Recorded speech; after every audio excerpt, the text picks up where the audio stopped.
According to Shriver, traditional paradigms values a person's worth according to the standards of whiteness, while alternative paradigms value a person's worth according to the standards of human dignity. For our presentation, we will be referring to the traditional paradigm as a Ha'ole paradigm, focusing in on the standards of whiteness, separateness, and patriarchy. And we will be referring to the alternative paradigm as the Kanaka paradigm, focusing in on standards of Hawaiianness, interconnectedness, and subjective understanding. In Hawaiian thinking, the universe is made up of an intricate body of interconnections. Nothing is separate. Everything is pili. Even the Hawaiian language itself emulates the pilina in the universe by using symbolism to depict poetic imagery, metaphors, and double meanings or kauna. For the Kanaka Maoli, symbolism served a far more vital function than it does in the Ha'ole paradigm. George Kanahele described this perfectly when he says, "The mind of man cannot construct a sacred world unless he has conceived a form to put it in. Thus, the gods he creates are created not in his human image, but more precisely in the form of the symbols that man produces to represent them. In this sense, symbol is created when power takes on form." To breathe life and mana into our presentation and to show how both oppression and empowerment affected the pilina within the Kanaka Maoli community from the past into the present, the symbolisms that we will be using will be the Kanaka Triangle and the Ku'i Kalo.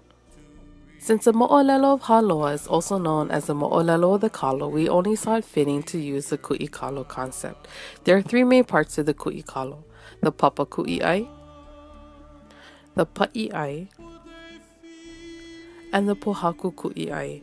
All three parts are connected, where the Papa Ku'i'ai provides the foundation by which the Pohaku Ku'i'ai can mold the Pa'i'ai into.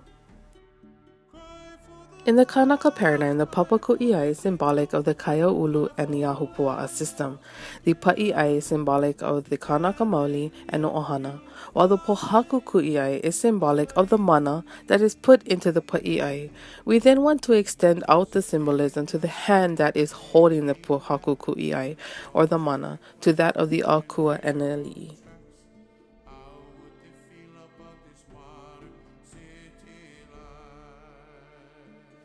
With Western influence, the pono and unity of the pilina within the Kanaka paradigm changed through what Shriver describes as the systemic nature of oppression, or the interlocking systems of oppression, where there weren't any primary forms of oppression with an additive approach. Instead, each system needed the other to function, and the intentions of the oppression was to attack the interlocking nature between the systems. Referring back to our Kanaka triangle, the Western influence and oppression severed the pilina within that triangle, where the dismantling of the Aikapu system severed the cosmological pilina to the Akua, while the 1893 overthrow of the Hawaiian kingdom severed the Kanaka Maoli's pilina to the Ali'i bloodline. And lastly, the 1848 Mehele severed the cosmological pilina to the Aina. These events created a paradigm shift from the Kanaka paradigm into the Ha'ole paradigm, which in turn also changed the Ku'i Kalo representations.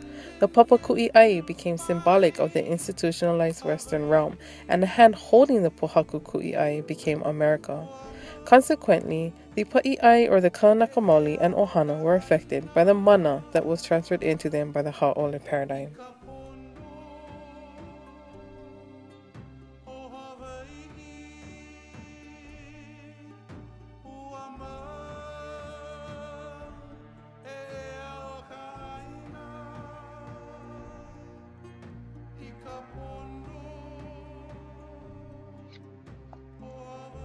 Traditional Kanaka Maoli communities, or Kaia'ulu, were based on the pilina of the Ohana and the Ali'i within the Ahupua'a system. In Kanaka paradigm, those whose ano were pono were given the position to oversee the kuleana of their Kaia'ulu. All systems were a reflection of those who held the high-ranking positions within those communities. Much like an umeke of poi is a representation of the ohana that prepared it. Traditionally, one would always kahi the umeke of poi so that it was visually appealing, but more figuratively, so that it was pono. As Ahupua'a included communities of land, which ran from mountain to ocean, each parcel was a self-sustaining community and ran efficiently through understanding and respect of leadership, neighbor, family, and friends. Ali'i were given the option of mobility. However, this was not extended to the commoner who needed to tend to animals and crops while hunting and gathering to support the economy of their ahupua'a. This kuleana was generational, as was the connection to the area one was born, raised, and would die in. This was the system of traditional culture. However, once Western contact was made, the paradigm began to shift. People were no longer caretakers of the land. Instead, foreigners were quickly becoming owners of the land. This shift in intrinsic values caused self-sustaining communities to break down. Families had no choice but to relocate due to the new landowners demanding tax to be paid in order for Kanaka to remain on their homeland.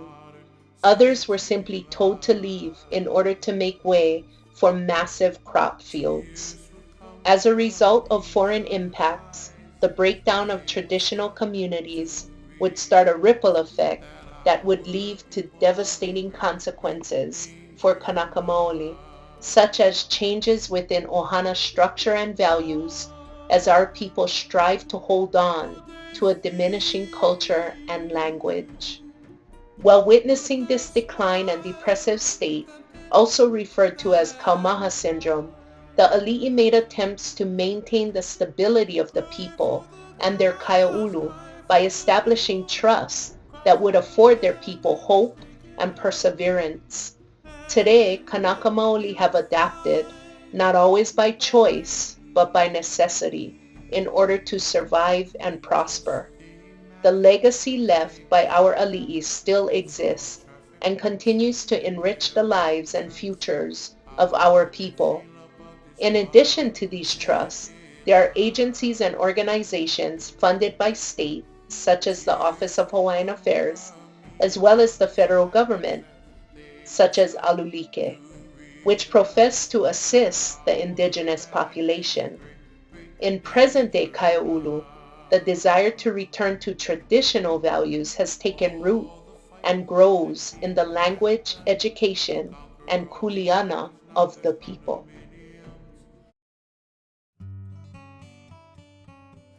From the past to present-day Hawaii, Kanaka Maoli have been challenging the interlocking systems of oppression by restoring the pilina between the different points of the Kanaka Triangle, where Kupuna and Makua have been teaching the future generations to function in two social-cultural environments in order to achieve what Shriver calls bicultural socialization.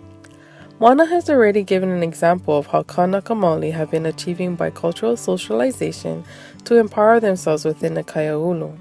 In doing this, both the Kanaka and the Ha'oli paradigms are beginning to emerge.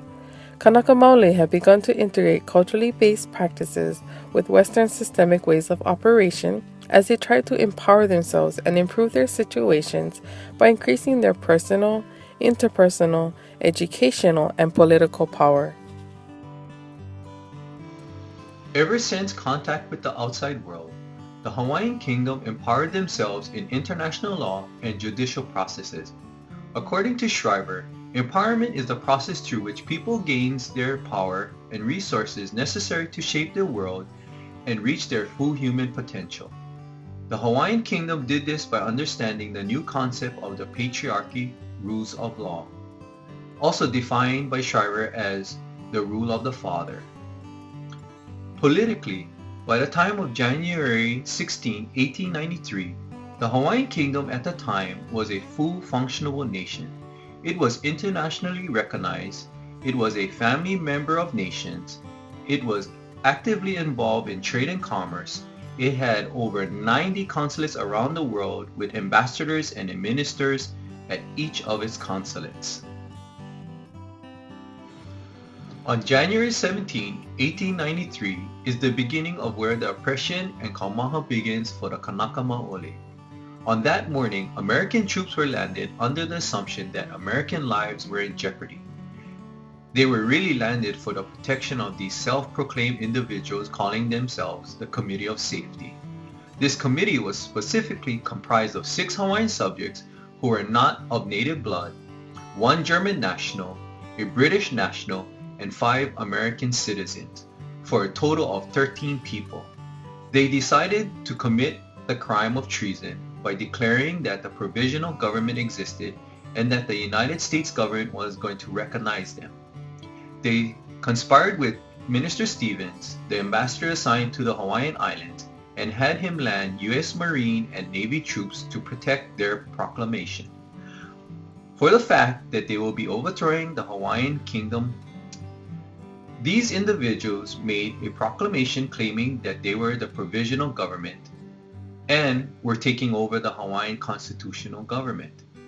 With the landing of the U.S. Marine and Navy troops, which was a total violation of international law and Hawaiian Kingdom law because they had no consent. This act is best described by Shriver as an act of masculinity, or also called patriarchal idea of masculinity. Ever since the overthrow, the oppression has continued this dominant paradigm to this present day. As a means to battle the dominant paradigm, Hawaiians have been using the judicial system as a medium to be used as an alternative paradigm. Hawaiian politic activists range from conservatives to radicals. Kanaka have organized small kaiulu within a larger native Hawaiian kaiulu, each with their own agendas to address the political oppression. On September 25, 2013, the Hawaiian Kingdom recently filed and accepted with the International Court of Justice this prolonged occupation. In closing of this portion, I highly recommend for all social workers to have an interpretive knowledge of the political history of the Kanaka Maoli related to the overthrow of the Hawaiian Kingdom. Shriver best describes the science of interpretation known as hermeneutics. Kanaka Maoli are in a state of transformation, where they are currently working to restore the pilina within the Kanaka Triangle.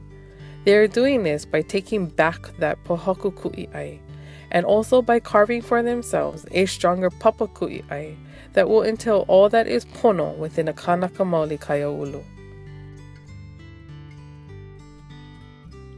The kuleana of our future kaia'ulu stands before each Kanaka Maoli.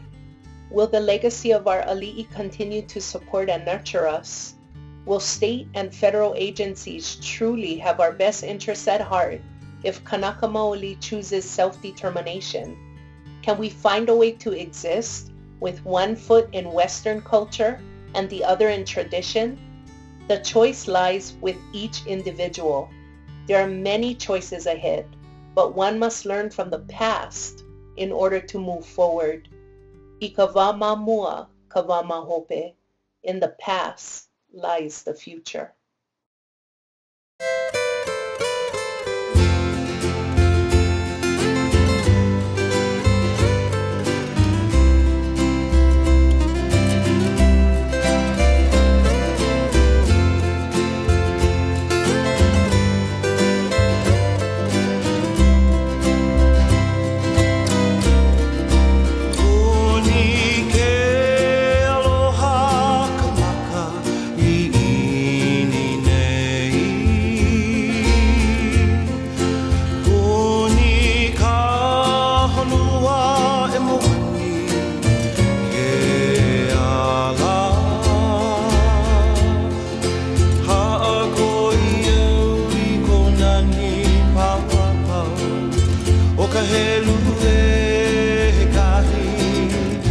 Nani ha